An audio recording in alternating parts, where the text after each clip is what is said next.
Good evening. This is Orson Welles.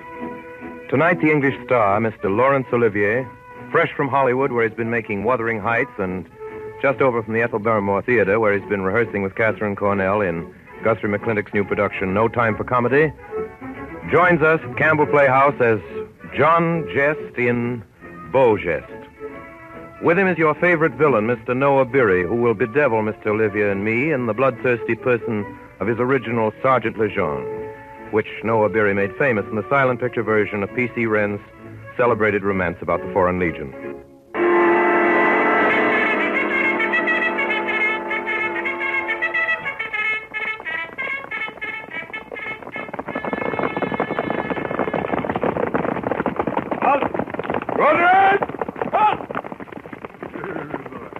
At ease. Rodriguez! At ease! Lieutenant Marchand. Yes, sir. Give your men 30 minutes rest. And prepare to advance in open order to relieve Forts in the net. Yes, sir. Dismount! Adjutant. Yes, sir? Adjutant, you have seen war in the desert. Does anything here strike you as strange? Well, sir, if you want to know the truth... Yes? I don't like it, sir. There's something about that fort. Seems strange not to hear a sound out of them. I think they'd be cheering the relief force. They may not have seen us. The sun is behind us. Over there. Yes, sir. Sound the regimental call. Yes, sir.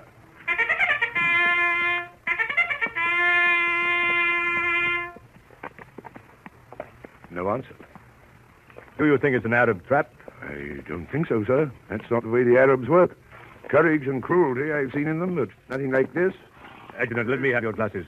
Here you are, sir. You see anything, sir? Flags flying. Men at their places along the wall. Rifles level. It's strange, sir. There's not an Arab in sight. Yes. When the bugle sounded, not one of them moved. Did you notice that? How about the lookout platform, sir?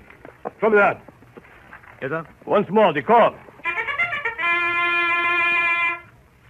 Your adjutant, you take a look. Thank you, sir. See that man at the corner of the wall over on the right? Yes, sir. He's got a bullet hole in the middle of his forehead. He has, sir. A trickle of blood down his face. Still he stands there, propped up against the wall with the others, staring down the muzzle of his rifle. Those men are dead.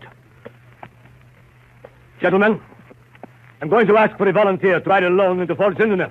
Step forward. It's a hard thing to ask, Major. A fort full of dead men. Any volunteers? Major. Just trumpeter. I'll go, sir. Good. Get in as best you can. Once you are in, sound the call. Yes, sir. Brave man. Have you a watch with you? Yes, Major. Is that all? That is all. If I haven't heard from you within 15 minutes, I will order a charge. Yes, sir. And good luck. Thank you, sir.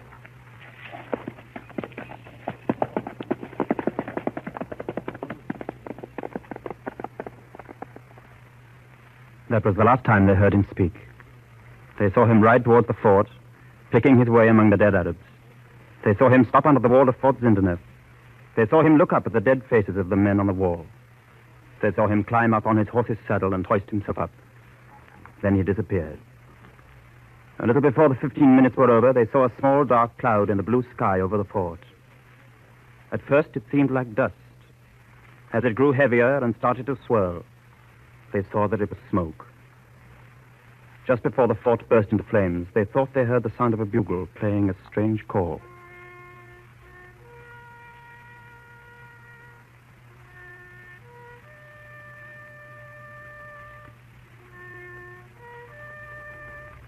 That man, the trumpeter, was my brother. There were 3 of us, and I am the only one alive. My name is John Geste. Here is our story. It begins in England at Brandon Abbas in Herefordshire. Here we were brought up by our aunt, Lady Brandon, her dead sister's 3 boys, Michael, Digby, John, and her own daughter, a little girl called Isabel. Michael was the captain, our hero and leader, Lady Brandon's favorite nephew. As a child, because of his looks, she called him Beau. Beau Geste, and the name stayed with him. Digby was the lieutenant. He was Beau's twin, smaller and a quarter of an hour younger. I was a year younger, their mascot and their obedient slave. There was a game we used to play in the lily pond at Brandon Abbas. It was called Naval Engagements. It was played with 2 toy boats, each crowded with lead soldiers and bearing 3 brass cannon loaded with buckshot. Is your ship ready, Lieutenant? Ready, Captain. Light the fuses. Ready? Go. Hey, only one of my guns are firing. Must be improper fusing. No battle. Fetch him in, John. Aye, aye, Captain. You better tuck your trousers up, John. Mind you don't lose men overboard. I got them. Oh, What happened? I'm shot. Stop making faces and come here. Ooh. Be quiet, Isabel. Don't look at it. Let me see, John. Is the bullet inside his leg? How does it feel, John? Just like being shot. I'm going to be sick. What are you going to do with your knife, Beau? Going to cauterize the wound, Captain, and prevent it turning septic? No. Naval surgery without anesthetics. Cut out the cannonball. First, I have to sterilize the knife. Now, John, will you be gagged or chew on a bullet? I don't want to be disturbed by your beastly yells. I shan't yell, Captain. Sit on his head, Digby. No. Hold his hoof, then. Isabel, hide your eyes and keep still. Is the bullet out yet? Almost. Hold him still, Digby. Here it comes. Yeah. How do you feel now, John? I feel all right. I'm going to confer a new name on you for bravery. Stand up, Digby, and salute. John Geste, because you didn't cry when wounded in battle and didn't yell during a major operation of naval surgery without anesthetics, I now give you the rank and title for the rest of your life of Stout Fella. Oh, thank you, Captain. I say, Captain, do you think we could manage a Viking's funeral? Right you are, Lieutenant. Stout Fella, you have also earned high honor of a full-dress Viking's funeral. We can use my book. And one of my soldiers. John, you may choose the one you want to be. I'd like to be one of the new blue ones, if it's all right, Captain. Hand me one, Dig. I now solemnly name this valorous soldier the Viking Earl, John Geste. Now, put him on a matchbox filled with explosives, Dig. You sit here, John. Stand up, everyone else. Hats off. Ready, Digby? Lighter. Now, shove her way out. There she goes. I can still see the Viking in the center. That's what I call a funeral. I'd give something to have one like that when my turn comes. What's more, I'll write it down in my will. None of you dirty little dogs will get anything from me unless you see it properly done. I'll give you one, Beau, whenever you like. So will I you, Dig, if you die first. Shake on it. Shake. Blow your bugle, Digby.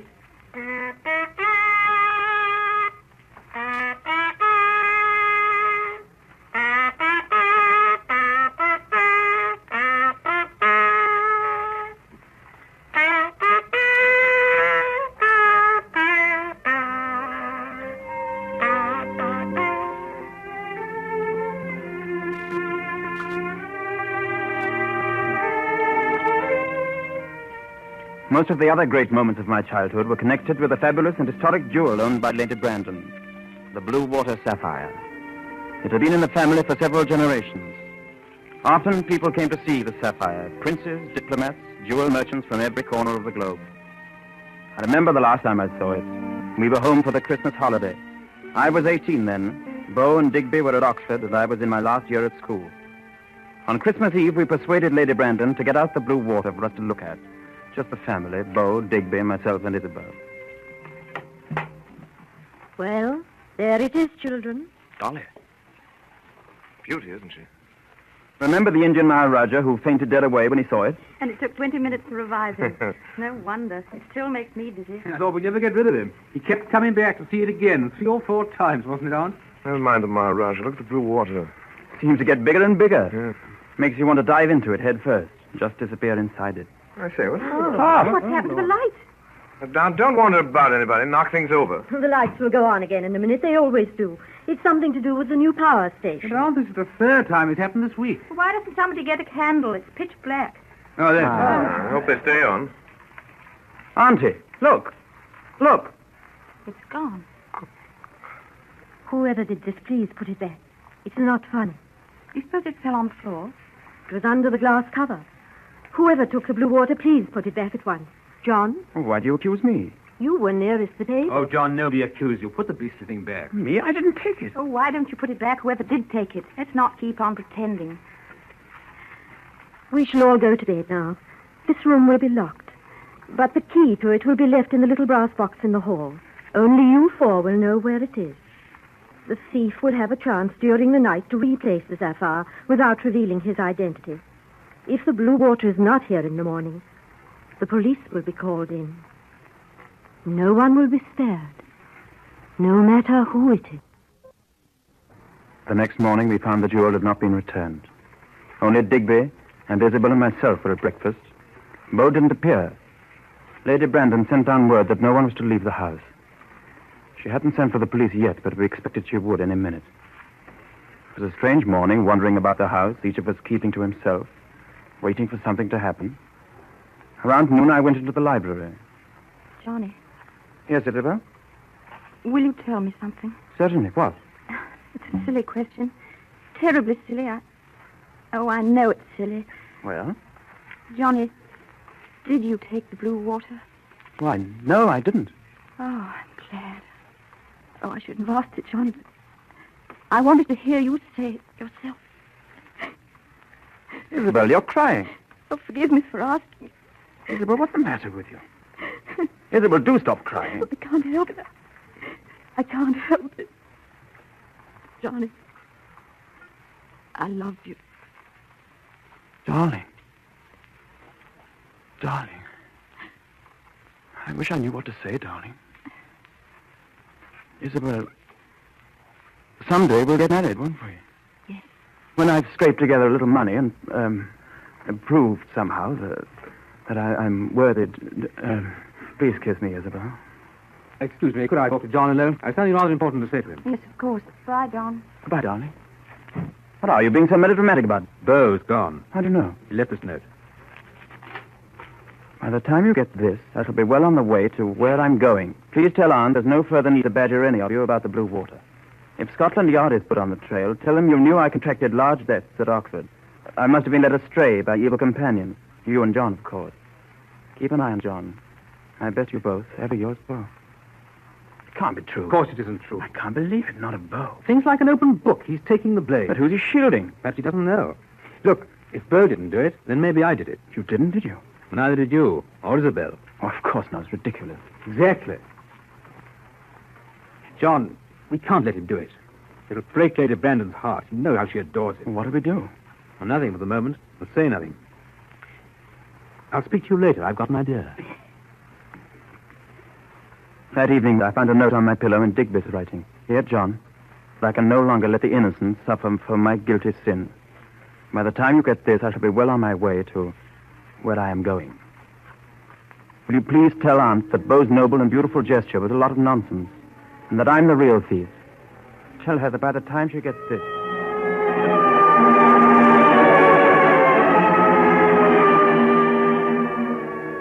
I paced my room for 3 hours.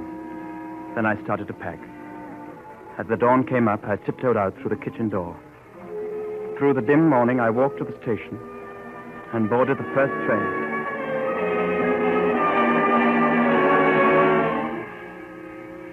My darling, beautiful sweetheart, when you read this letter, you will be the first to agree that I cannot possibly do anything except what I am doing, although it may mean, for a time at least, being away from you, my dearly beloved. Just when we have found this miracle, our love, Isabel, dear.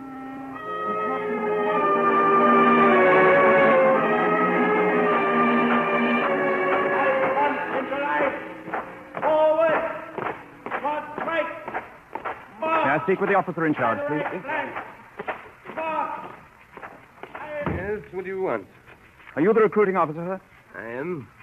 Could you tell me, sir, if any Englishman... What is this? What happens in England? Does the British Empire suddenly export all our most excellent young men to Paris to enlist in the French Foreign Legion? Then there have been others. 2 others this week. Well, where can I catch up with them? Where can I find them? You mean if you are accepted into the Legion? Oh, you've got to accept me. What do I do? Well, first the physical examination. For you, that will be easy. But you know what you're doing? Of course. Listen to me, young man.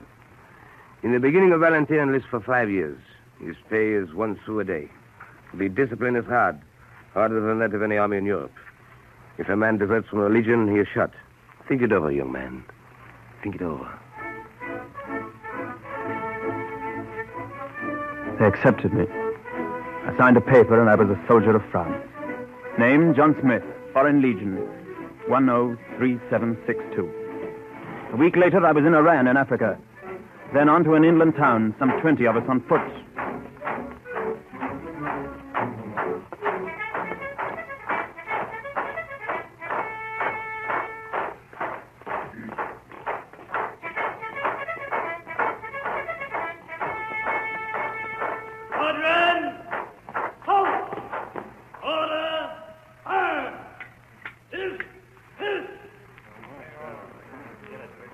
We were herded into a long shed-like building. Our heads were shaved, uniforms and kit issued to us. I picked up my things and went to the barrack room to which I'd been assigned. 2 men were sitting side by side on a bench, their hands in their pockets, pipes in their mouths. Well, well. Enter the third robber. Beau! Digby! How wonderful to see you.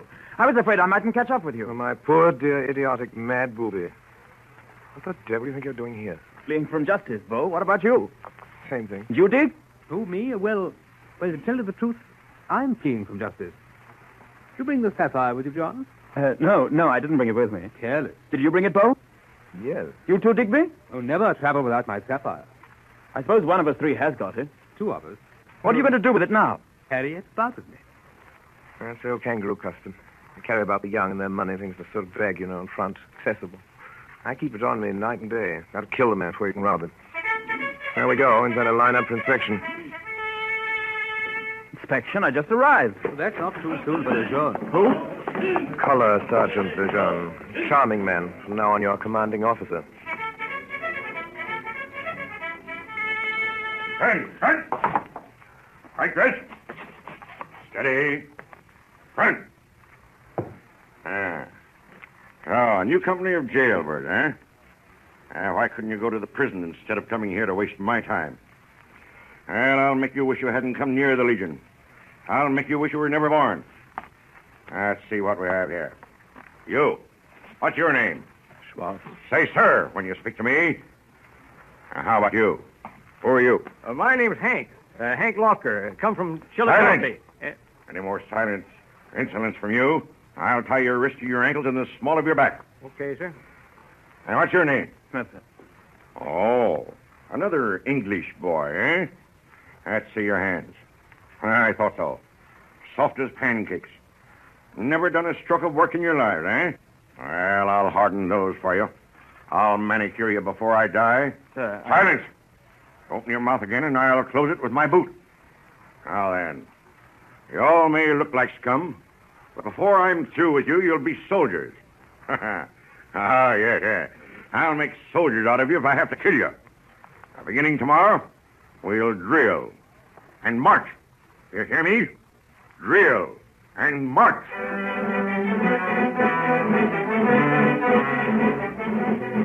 Through the following weeks, we marched almost without ceasing, day after day. I can still feel the movement of my bare oiled feet in my leather shoes.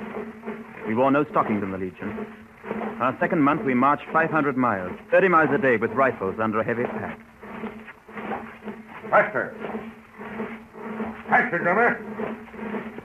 You're a soldier now. Under my command. And under my command, you'll march. Hey, you. Schwartz. Yes, Sergeant. Keep that cap on your greasy head. Dr. Sweat, Well, what would you rather do? Sweat or croak? Hey, you. You pray. Hey, where do you think you're going? Fall out of line once more, and you'll carry an extra 20 pounds of sand in your pack. Now, go on. Get back into place. Run. Corporal. Yes, Sergeant. When we make camp tonight, see that our friend Dupre gets his rest. But first, give him 25 lashes, then let him do sentry duty till midnight. And after that, Private Dupre, you can have your rest. Dupre. I can. How many? Halt! Halt! Face! Now then, pigs. Lying before you here, you see a gentleman who wanted his rest now. And I'll show you how we wake him up in the Legion. Dupre, get up. Get up. Perhaps a boot in the ribs will help. Sergeant, Yes, Englishman. Well, what is it? my brother and I will carry him if he In comes. the Legion, every man for himself. If he doesn't want to march, he can stay here. Now, don't you worry about Dupre. He won't be alone here for long. The vultures will keep him company. All right. Detail. Well, face. Forward. Double time. Halt!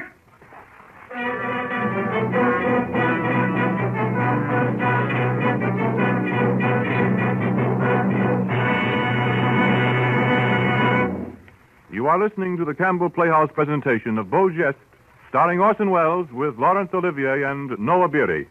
This is the Columbia Broadcasting System.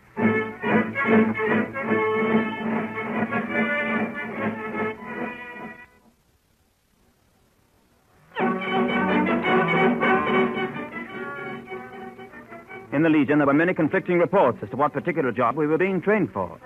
Some said a border demonstration, peaceful penetration with the bayonet. Others talked of a far-flung uprising of all the Arab nations from the Atlantic Ocean to the Persian Gulf. Meantime, we drilled and drilled, marched and marched. Then one day came bad news. We were to be separated. Digby remained as trumpeter with the regiment in Jagadir. Beau and I, with the 2nd Company, were detailed to the worst section in the North African service, Fort Zindeneuf, 400 miles away. It was May when we set out, with Lejeune, now adjutant in command. It took us 3 weeks to reach it. In the file beside me as we marched was the American, Hank. Hey, son. Yes? I want to tip you boys off to something. Oh? You being one of them Britishers, well, I figure, well, you mean okay anyways. Oh, thank you. Just want to tell you, there's a lot of conspiracies around this company.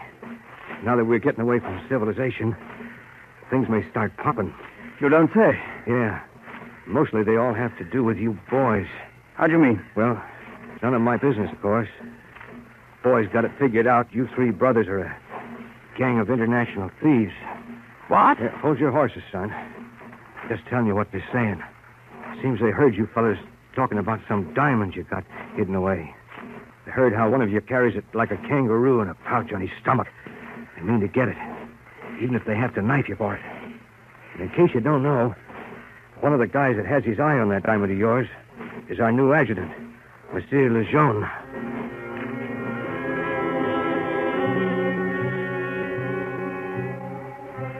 At Fort Zindeneuf, we drilled all day in the sun.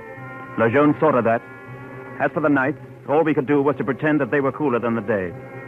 The 2nd month, desert fever took us. Cockroach fever, men call it, because it crawls through the brain. Comes over a man suddenly, and he goes stark raving mad with the heat. Already 3 of the men had to be put in solitary confinement. In the bed next to my brother slept a German named Schwartz. One night, about 2 hours after lights out, my brother woke suddenly. There was a hand on his shoulder. Hey. Hey there. Hello, Schwartz. What do you want? Why don't you sleep? I want to talk with you.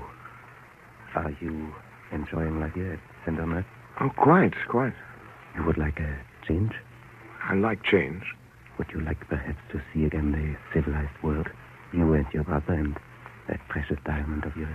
I know what you're talking about. Tell me, have you ever seen a pig die? No. You will. You feeling ill? You're not funny. Soon you will see a big pig die. A sacred pig. An adjutant pig. So? And are you the butcher, Schwartz? That depends. So many wish the privilege. Would you? Are you with us? Mutiny? No. We kill a swine. I have no experience as a pork butcher. Then, must we conclude that you wish to join the animals that are to be slaughtered? This pig or butcher? You must decide soon. You think about it. Tomorrow we must know. Understand? Yes. Remember, you must decide. Pig or butcher. It was noon of the next day before my brother could talk to me. He waited for me outside the canteen. Can they hear us here? No, go ahead, Beau. Be quick. Let's figure this out, John. A mutiny here at Zindeneuf. What would that mean? Suppose they succeeded. They'd have to escape across several hundred miles of desert. Right. Problems, starvation, thirst, the heat of the desert, and maybe getting killed by Tuareg robbers. Just mutilated. Right, and left to the over-anxious vultures. Here's something else. I keep thinking of what your American friend said about the blue water. What's the main reason Schwartz and his gang want us along? I'll tell you. So that after we've helped them with the mutiny, they can do away with us in the desert and get this diamond they think we've got. I hadn't thought of that. Once more, there are those anxious vultures. Once more. Now, something else. Suppose Lejeune, another diamond lover, is smarter than the mutineers think. Suppose he has his spies. Suppose he knows of this plot. Then what? Then the mutineers play right into his hands. Exactly. That's what he's waiting for. He has every one of us shot down, helps himself to the blue water, and gets a medal in the bargain. He leaves us once more to the... We keep on ending up with those unpleasant birds. Yes. Well? What do we do? Nothing. Wait. Just wait. I'll tell Schwartz now that we're not interested, but watch him day and night. Beginning tonight, you and I better take turns sleeping. First you sleep, then I'll sleep. Then you sleep, then I'll sleep, you see?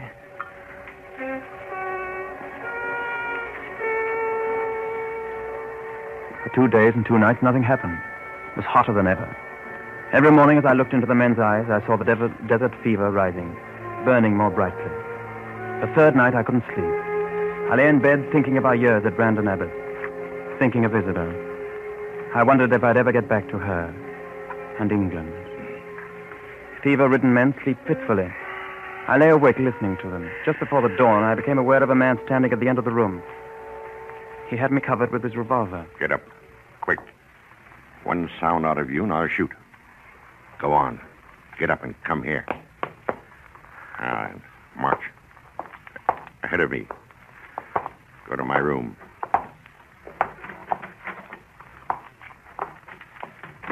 Now, let's see it. Come on, let's see it. See what? The diamond. Did you hear me? That is no diamond, Lejeune. No? I know better than that. I'll tie you out in the desert. You and your brother with your hands in the small of your back. Your mouths full of salt and sand. Then we'll see if you've got a diamond. But that'll keep. Right now, there's work to be done. You want to live? On the whole, I think so. On the whole, you do you? All right, then. Now, listen to me. I know all about this mutiny, as I know everything else done and said and thought in this port. And I know who's in it. Schwartz, Voladair, Voldani, Vogue.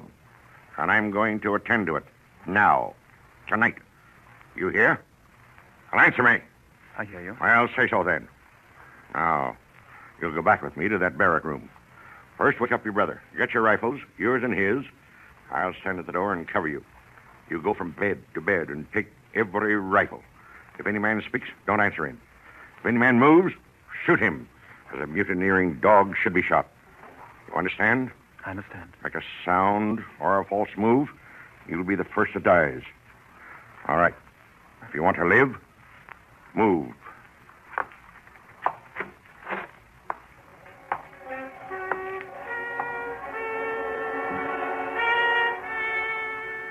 In the first glimmer of dawn, I did as he told me.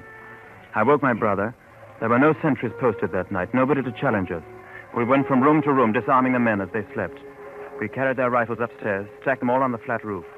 And all the time, Lejeune had us covered. All right. Put those rifles down here. Now, down in number 3, there are 8 men there. Get the air guns. Bring them up here. That's the lot. And then I have got a little surprise for Mr. Schwartz and his friends when they get up this morning. Well, what are you waiting for? Go on down. What's the matter with you? Can't you hear what I tell you? Adjutant. What are you staring at? Listen. All right. If that's what you want, I... Shut up, you fool. Listen. Do you hear it? The Arabs. You. Get back those rifles. Yes, sir. Quick. Down to the barracks room. Bugler. Bugler. Sound the alarm. Every man to battle position. Quick. Don't attack. All right.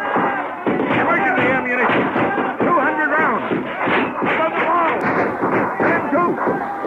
Rapid fire. That's it. Get it away.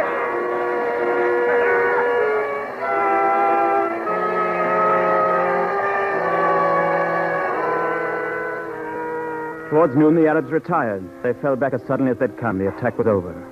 But all afternoon, the Arabs kept up a desultory fire. Every now and then, a man was hit. Undercover. Haven't you got any sense? Corporal, take that man downstairs. Give him first aid. Be back in 5 minutes, you hear? Yes, sir. Schwartz! Schwartz! Yes, sir. Come up here. Up on the wall. Yes, sir. Look out there, toward the oasis. Tell me, what do you see? They're climbing the trees, sir. They're shooting down at us from the trees. Exactly, Mr. Schwartz. They are shooting at us from the trees. Now, we'll have to get those Arabs down from those trees. won't we, Mr. Schwartz? Yes, Adjutant. All right, Mr. Schwartz. Now, you climb up to that high lookout platform. But, Adjutant... And from there, you'll get a good shot at those Arabs. Please, Until they get you. Up! But, Adjutant... Get up there, I tell you. Go on, or I'll shoot you myself. That's it. Go on up. And while you're up there, maybe you can think up some more plots. Go on. Get up there.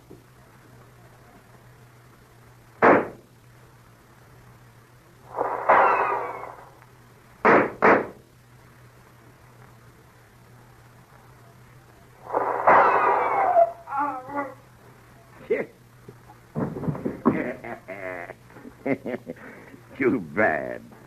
Brave soldier. Just died for the Republic, eh? And one mutineer less. Now then, mutineer number 2. Ballader. Yes, sir. You're next. Yes, sir. Get up on that platform, Mr. Ballader. Go on. Climb.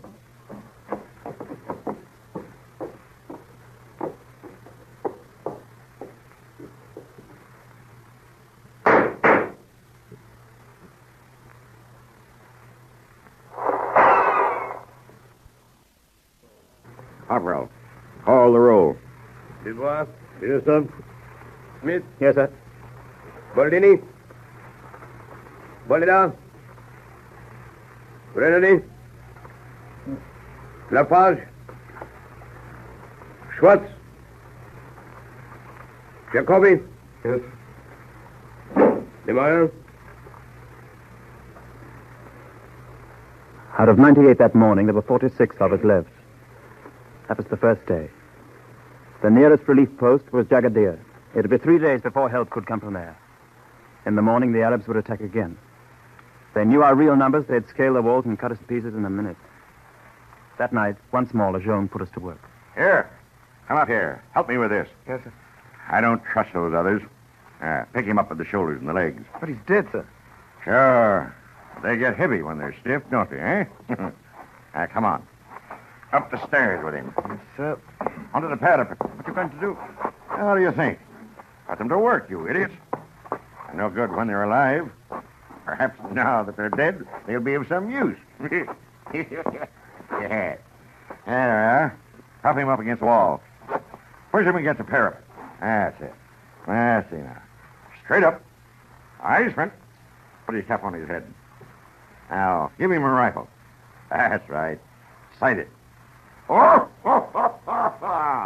Well, friend Schwartz, now you look quite a useful soldier for a change. Yeah. Come on, you two. Get another one. Yes, sir. Bring him up here. Fill the next embrasure with him. Rifle in his hand. Cap on his head. Yes, sir. 38 of them. One in each embrasure. Now then, tomorrow when the Arabs attack, they'll think we've got a real garrison here, eh?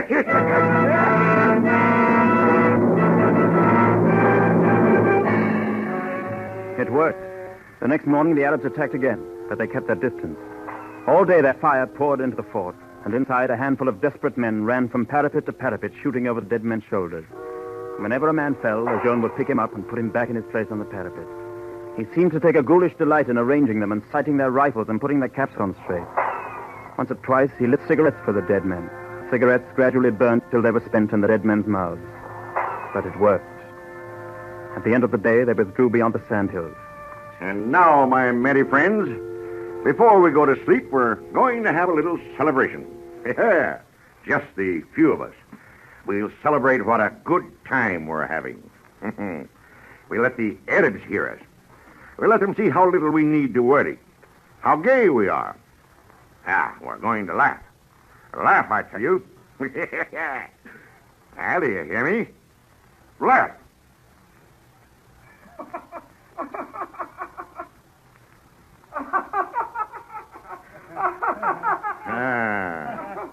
That's it.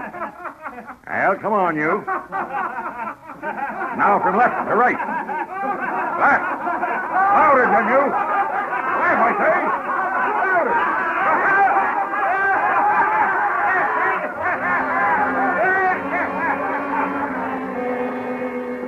In the middle of the silent quadrangle of dead men standing guard, we celebrated for hours, until we lay back exhausted on the stone roof of the fort.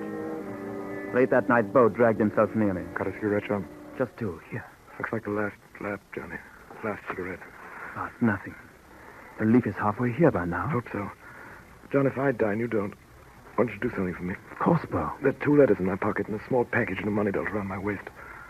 One letter's a sort of public letter, the other's for Lady Brandon. Package is for her, too, only the package isn't really important. The letter is important, though. Whatever you do, swear you'll give her that letter. Beau, don't talk like that. You're not going to die. Maybe I'll die. Maybe we'll both die. Maybe neither of us will. I don't know, John. I just feel it in my bones. Johnny, will you swear? Of course I will. Good. Well, goodbye, dear old Johnny. Wish to heaven I hadn't dragged you into this, but I think you'll come out all right.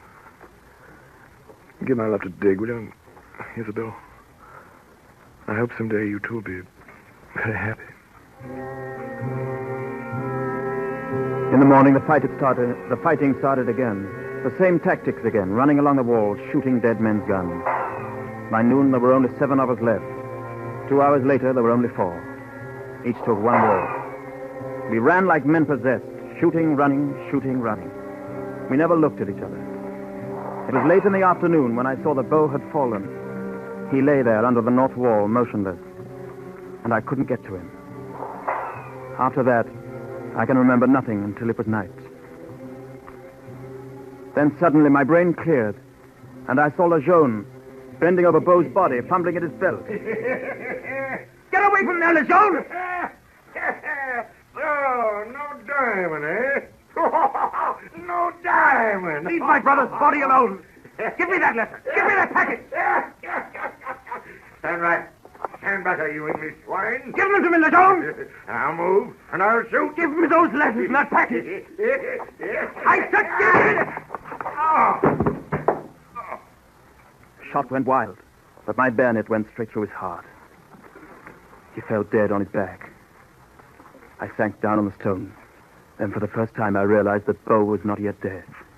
It was because of him that Lejeune's shot went wild. He had reached out and seized Lejeune's foot, jerking him off balance as he pulled the trigger. Stout fellas, John. Got the letters? You'll deliver them yourself, Beau. No. We two are the only survivors. The relief will be here soon. Listen, Johnny. I'm for it, all right. I'm bled white. Listen. I never stole anything in my life.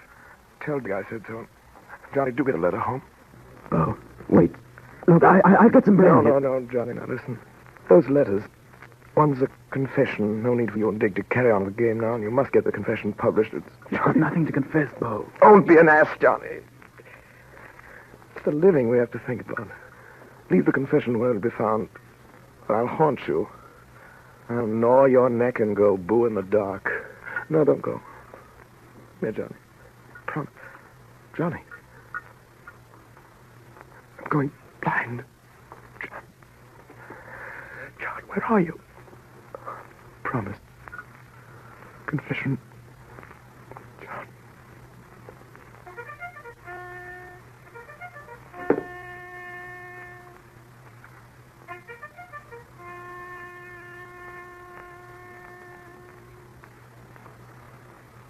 John.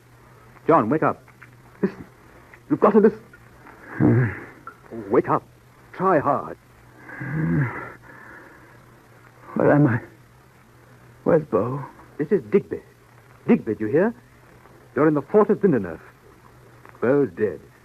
And you've killed Lejeune. Good thing, too. But the Legion won't look at it that way. We've got to escape quickly. Digby, how did you get here? Relief squadron from Jagadir. We heard there'd been an attack. We came up to the walls and saw the dead men coming out. They wanted the man to go into the fort alone. I volunteered. They're outside there now. If I don't get the call within 15 minutes, they'll charge. We've only got 5 minutes left. Where's Beau? Where's Beau? On his bed downstairs. Come, John. There's something we've got to do. You know what he'd have wanted. A Viking's funeral. Yes, that's right. We promised that day. At Brandon Abbott. Now, quick, help me. I've piled wood around him and sprinkled oil on the wood and all over the barracks. It's all ready. There's just one more detail. Get up, John, quick. What are you doing? Remember, a Viking's funeral needs a dog. Don't you remember? A dog at the feet of the captain. Well, there's a dog. Lejeune. Dig. Have you gone mad, too? Harry, we haven't time to lose. Help me. He wanted a full Viking funeral. He'll get it. We dragged the body of Lejeune downstairs to the barrack room and laid it at Beau's feet. Digby knelt down and struck a match. As he threw the match toward the bed, we raced back up the stairs. A moment later, the flames leaped high into the air.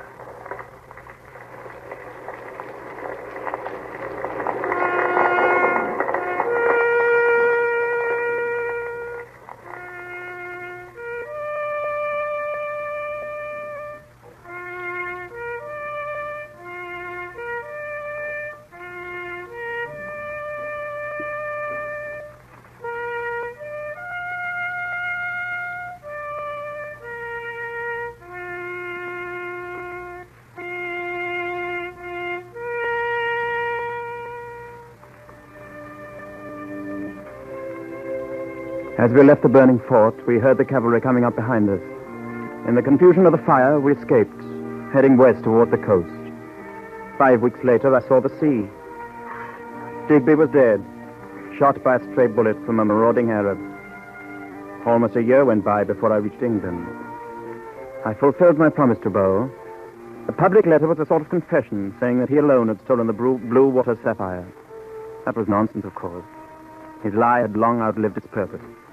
The other note, the one to Lady Brandon, she read aloud to us, to Isabel and me. As she read, I seemed to hear the voice of Beau himself. Beau smiling and talking to us across all those miles from that land of the dead, from Zinderner. Dear Auntie, when you get this, I shall be dead. You've read it through. Perhaps you'll forgive me for doing what I thought was best. You see, I thought I was doing something that might in some measure repay you for your great goodness to me and my brothers. My dear aunt, I knew you'd sold the blue water to the Maharaja in order to keep the estate going, for our sake and for the sake of the tenants. I also knew you were frightened that the sale would become known, for technically you had no right to sell the jewel, which was left to you in trust. I knew you'd had a duplicate made, and I kept thinking how splendid it would be if we had a jewel robbery and the blue water substitute was stolen. You could put Scotland Yard on the trail of the burglar, and as long as it didn't catch him and recover the sapphire, everything would be splendid. And everything would have turned out fine, too, if those incredible brothers of mine hadn't gone and bolted to a possibility that never occurred to me. Well, I hope my idea did work in part, anyway, and that your secret has been kept. How can we ever repay all that you did for us? My love to you and to the others, too.